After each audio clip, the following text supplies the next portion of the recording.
Friends, welcome back to వని వంటిల్లు. ఈరోజు మనం కాకరకాయ మసాలా ఫ్రై ఎలా తయారు చేసుకోవాలో చూద్దాం.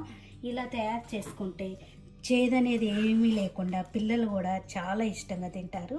చాలా రుచిగా కూడా అనిపిస్తుంది. ఇలా 1/2 కేజీ కాకరకాయలు తీసుకోండి. సన్నగా ముక్కలు కోసుకోవాలి. ఈ సైజు ముక్కలు కోసుకోండి. చిన్న చిన్నగా కోసుకుని ఒక గిన్నెలో వేసుకుని పక్కన పెట్టుకోవాలి. కాకరకాయలన్నీ ఇలా సన్నగా ముక్కలు కోసుకున్నాక ఒక ఉల్లిపాయని ఇలా సన్నగా ముక్కలు కోసి తీసుకోండి. స్టవ్ ఆన్ చేసుకుని బాండీ పెట్టుకోండి. దానిలో 2 టేబుల్ స్పూన్లు ఆయిల్ వేసుకోండి. ఆయిల్ వేడయ్యాక శనగపప్పు, మినపప్పు, ఆవాలు, జీలకర్ర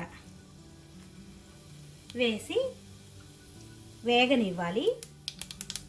ఇలా తాలింపు వేగాక దీనిలో ఉల్లిపాయ ముక్కలు వేసి వేయించుకోవాలి.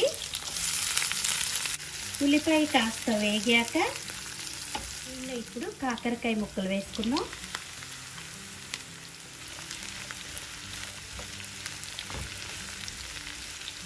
కాకరకాయ ముక్కలు వేగుతున్నప్పుడు రుచికి తగినంత ఉప్పును వేసుకోండి. 1/2 టీ స్పూన్ పసుపు,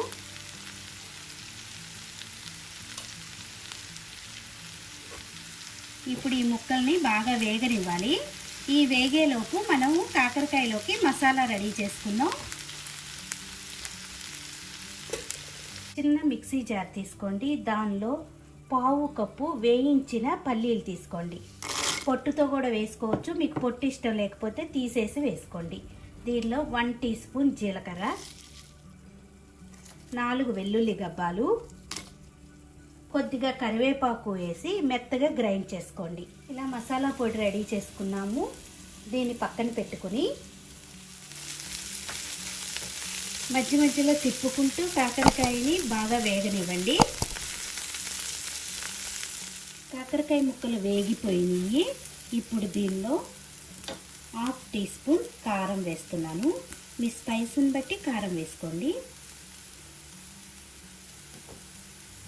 దీనిలో ఇప్పుడు గ్రైండ్ చేసుకున్న మసాలా పొడి వేసి వేయించుకోవాలి.